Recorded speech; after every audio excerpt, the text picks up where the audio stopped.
தேர்வருக்கு உங்களை வரவேற்கிறோம். நாம எல்லோருமே இந்த உலகத்துல கண்ணுக்கு தெரியாம இருக்கிற வடிவங்களை பத்தி தான் இங்க அலசி ஆராய போறோம். நான் காய். நான் எல்லாரா. வாங்க நாம சேர்ந்து யோசிக்கலாம். சரி, இன்னைக்கு நம்மளோட இந்த உரையாடல்ல ஒரு கேள்வியோட ஆரம்பிக்கலாமா? உங்களுக்கு எரிச்சல் ஊட்டுற ஒரு சின்ன விஷயம் உங்களுக்கு எதையாவது கத்துக் கொடுக்க முயற்சி பண்ணிருக்கா? அதாவது ஒரு சின்ன கடுப்பு ஒரு பெரிய கண்டுபிடிப்புக்கு எப்படி வழிவகுக்கும்னு என்னைக்காவது யோசிச்சு பார்த்திருக்கீங்களா? வாங்க இந்த கதையோட ஆரம்பத்துக்கு போவோம். இது நீங்க நினைக்கிற மாதிரியே ஒரு பெரிய லேப்லயோ இல்ல ரிசர்ச் சென்டர்லயும் ஆரம்பிக்கல.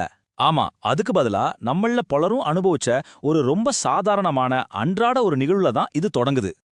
ஏலரா, நம்ம கதையோட ஹீரோ ஜார்ஜ் டி மிஸ்டல். அவர் ஒரு ஸ்விஸ் என்ஜினியர். காய் அவர் ஒன்னும் பெரிய கண்டுபிடிப்பை தேடி அலையல. 1941ல ஆல்ப்ஸ் மலைப்பகுதியில அவரோட நாயோட ஒரு சாதாரண வாக்கிங் போயிட்டு வீட்டுக்கு திரும்பிட்டு இருந்தாரு. அப்போதான் அந்த சின்ன எரிச்சல் ஊட்டுற விஷயம் நடக்குது. அவரோட பேண்ட்லயும் நாயோட முடியிலையும் பெட்டாங் செரியோட காய்கள் ஒட்டிக்குது. ஆமா, இது நம்மள பல பேருக்கு நடந்திருக்கும் தானே. உடனே கடுப்பாகி அதை ஒன்னொன்னா பீச்சு எரிஞ்சிருப்போம் இல்லையா? ஒரு சின்ன தொந்தரவு, அவ்வளவுதான். ஆனா இங்கதான் கதையே மாறுது. பெரும்பாலானவங்க என்ன பண்ணுவாங்க, எரிச்சல் பட்டு அதை தட்டி விட்டுருவாங்க. ஆனா சீமஸ்ட்ரல் அந்த எரிச்சலை ஒரு ஆர்வமா மாத்துறாரு. அவர் தனக்கு தானே ஒரு சிம்பிளான கேள்வியை கேட்டுக்கிறாரு. இது ஏன் இவ்வளவு பிடிவாதமா ஒட்டிக்குது? இதுதான் அந்த திருப்புமுனை.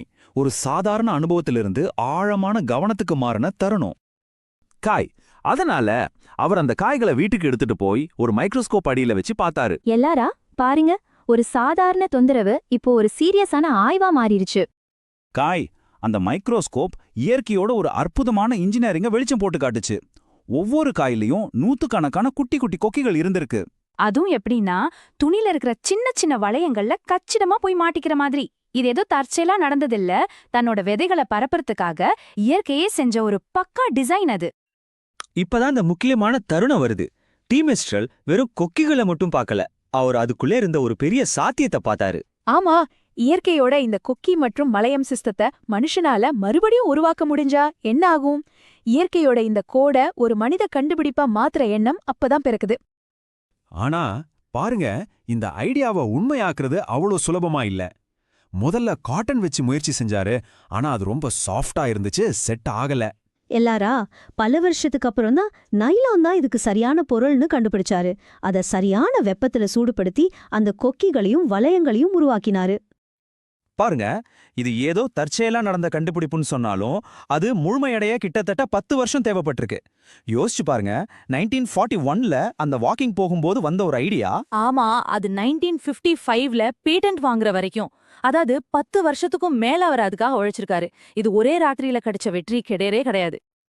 காயே அவரோட இந்த கண்டுபிடிப்புக்கு வெல்க்ரோன்னு பெயரை வச்சார். இது பிரெஞ்சுல வெல்லூர், அதாவது வெல்வெட், அப்புறம் குரோஷே, அதாவது கொக்கி, இந்த 2 வார்த்தையிலிருந்து வந்ததுதான். எல்லாரா அந்த பேரே அதோட வேலைய சொல்லுது இல்லையா? என்ன ஒரு அருமையான பேரு. காய் ஆரம்பத்துல ஆடை தயாரிக்கிற கம்பெனிங்க இத பெருசா கண்டுக்கல.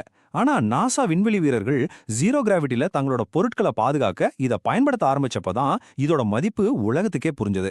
எல்லாரா இன்னைக்கு குழந்தைங்களோட ஷூஸ்ல இருந்து ஹாஸ்பிட்டல் வரைக்கும் வெல்க்ரோ இல்லாத இடமே இல்லைன்னு சொல்லலாம். ஒரு சின்ன செடியோட காய் விண்வெளி பயணத்தையே மாத்திருச்சு பாருங்க. இதுக்கு லூயி பாஸ்டர் சொன்ன ஒரு விஷயம் சரியா பொருந்தும்.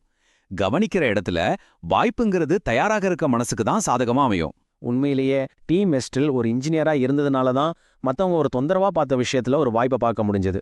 வாய்ப்பு எல்லாருக்கும் வரும், ஆனா தயாராக இருக்கிறவங்க மட்டும்தான் அதை சரியா பயன்படுத்திக்க முடியும்.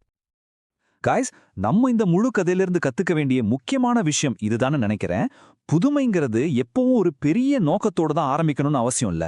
ஆமா, சில நேரங்கள்ல நம்மள சுத்தி இருக்கிற உலகத்துல ஏற்கனவே இருக்கிற சின்ன அழகான தீர்வுகளை அமைதியா கவனிக்கிறதுல இருந்து கூட அது தொடங்கலாம்.